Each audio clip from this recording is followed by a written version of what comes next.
Alright. Hey guys, it's Big John. I'm up here in Nome, Alaska. We're doing a weight loss update from Nome, and I apologize. This lighting in this place is absolutely horrendous. I can't really get a good angle here. I got two overhead lights. They're just beaming down on the top of my head. But I've been here approximately 2 weeks now. I figured out how to do the carnivore diet here in Nome somewhat affordably. I've eaten a lot of ribeye steak since I've been here, and I've been feeling great all throughout the day. Now, when I first got on the airplane leaving Anchorage, I was scared. I was scared to come up here and try to attempt to do the carnivore diet up here. I was like, man, I'm going to go broke. The meat prices in Nome are a lot higher, and also the wages are also a lot higher. So that kind of works too. But yeah, I was actually kind of worried. So when I got here, I had to try to figure out a routine on how I'm going to get meat over to the apartment. We didn't know exactly what kind of living conditions we were going to be staying in, and we had no idea that we were going to be in a two-bedroom apartment up here. I thought we were going to be shipped up into a man camp. So a lot of anxiety was happening. But overall, the job's going good. We could be up here for another 2 more weeks, and I'll try to have another video ready as quick as I can. I seriously only have 2 hours at the end of the day. So we get out of work at 7 o'clock, and then I come home, I quickly cook some dinner, and then I'm just trying to get ready to go for the next day. Doing the normal, got to clean yourself, take a shower, get ready for bed, call the loved ones back in Wasilla. My wife's been out hunting birds lately, so that's good news. And she's gotten a few rough grouse so far. But after the first week I was here, I had already lost about, I believe it was 5 pounds, maybe 7 pounds. Now I don't have a scale handy right now. I'd have to go over to my Aka's house to get on the scale. But if I were to guess, I believe I'm down around at least 275 pounds now. So I feel like I've lost approximately 10 pounds at least since I've been here. Could potentially be more. I'm not quite sure. But just trying to find time to be able to do a video, talk to you guys a little bit, tell you about what's going on up here in Nome. Maybe answer some questions. But the nice thing is when I go to my Aka, she's old school. She's traditional Native Alaskan. She survived on King Island many years ago before they moved over here to the mainland. And she was like the last of her kind that used to live there.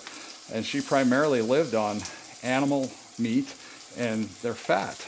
That's what they use the fat a lot for, all kinds of different things, especially for energy and stuff like that. I gotta flip my steak. Okay, there we go. That looks good. Yeah, that's what I got going on over here. Nice ribeye. I got another one ready for tomorrow. I also have some Alaska reindeer sausage. I've been cooking this up too.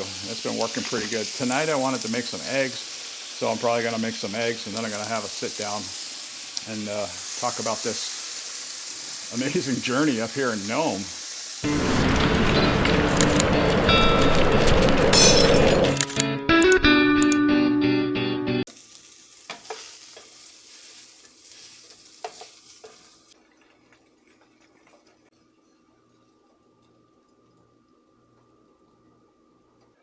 So if any of you guys experienced almost like a workout type feeling when you're doing this diet, like right through here, feels extremely tight on me now.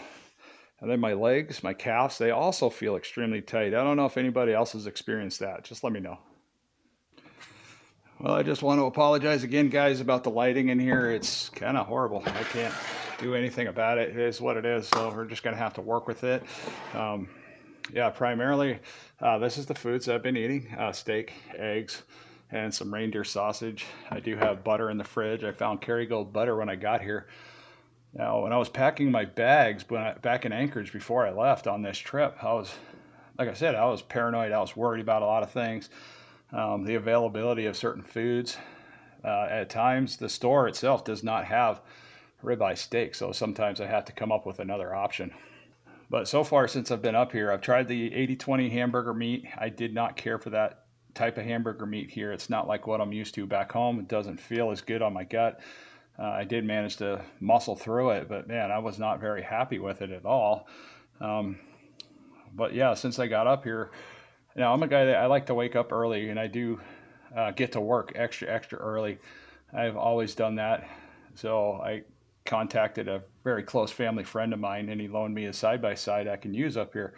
So that way I can leave the apartment kind of early, and I can get over there to work. I can get my keys, I can get set up, I can make a quick short update video, which you guys might have seen, maybe not, but it just works out really well for me. That way, when I'm sitting in the yard, I can just greet everybody as they come in. Our Kenworth hoods are extremely heavy, so I've lost so much weight now, I can't get them open by myself very often, so I need help too, getting these big, large truck hoods open.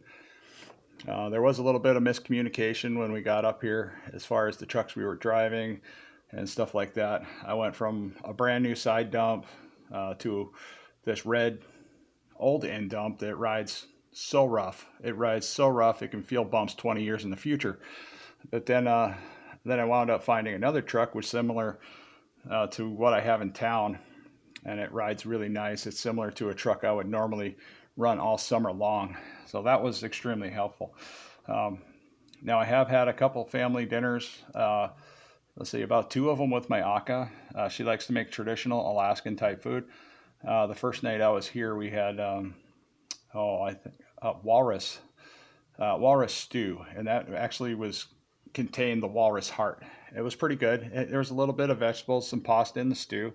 One thing about going out to eat at Aka's house is you eat whatever Aka cooks, and Aka really does do her best to keep all the overly processed garbage out of here.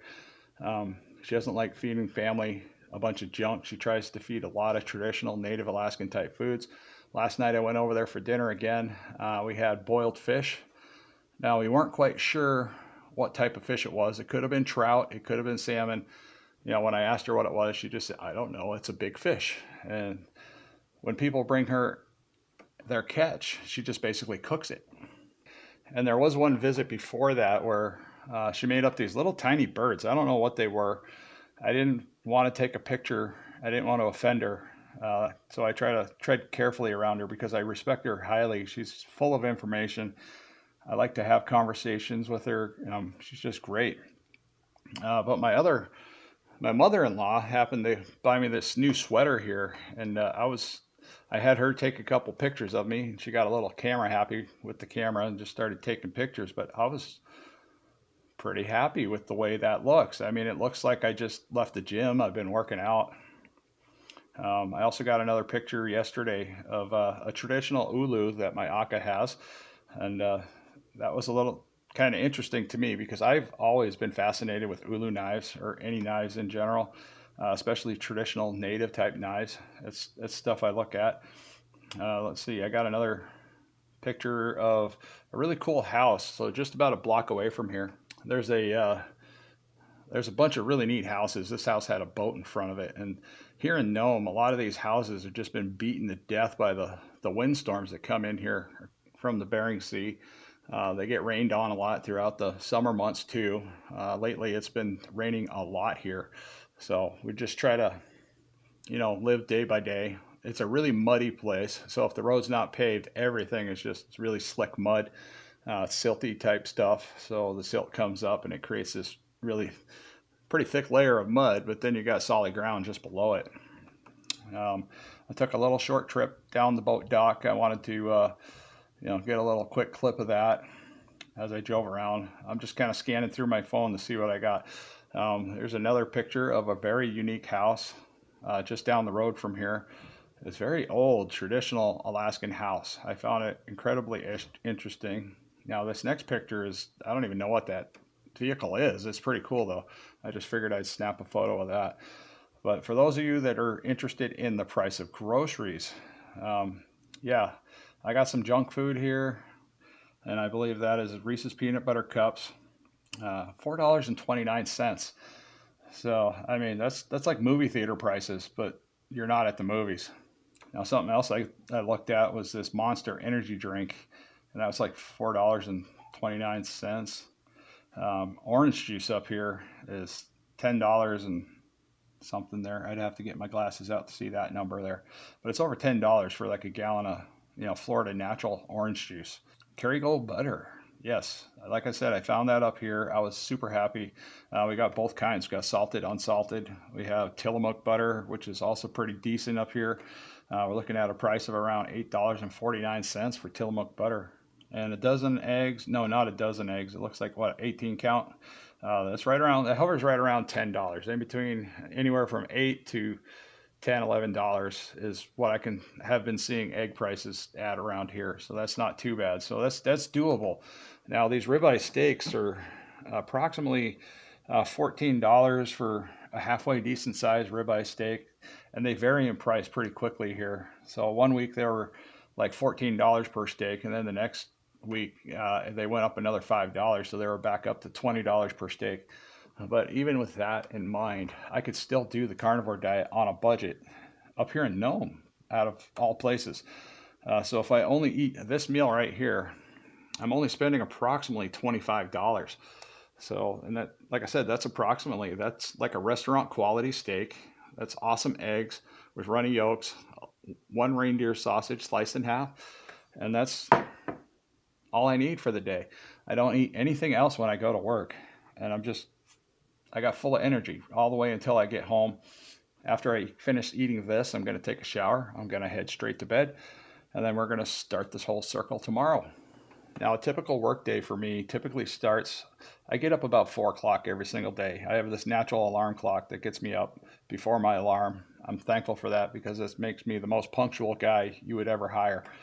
But I get up around 4 o'clock. I kind of mingle around. I get some black coffee, get my drinks ready for the day, my electrolytes and stuff like that. And then I'm out the door about 5:15. Once I get to work, the whole routine starts where I just start getting everything ready for the day. So something fun happened this morning. Actually, I was talking with a coworker, and I was telling him, I was like, a year and a half ago, I was 435 pounds, and his eyes lit up, and he's like, wow, you did really good. You lost a lot of weight. And I was like, yeah, I've lost over 150 to 155 pounds. I could be down 160 pounds right now. I just don't know because I can't find a scale at the stores. The stores here don't sell bathroom scales that can tell me my weight. There is one at Aka's house. I do not know how reliable it is, but the last time I got on it, it said 180 pounds, and I've been eating the same thing, doing the same routine. I'm not getting out of the truck and exercising. This is literally just a round robin type job where I go to the gravel pit, I get loaded, I'm still in the truck, I drive all the way back to the job site. It's about a 10-minute round, the 10-minute one way.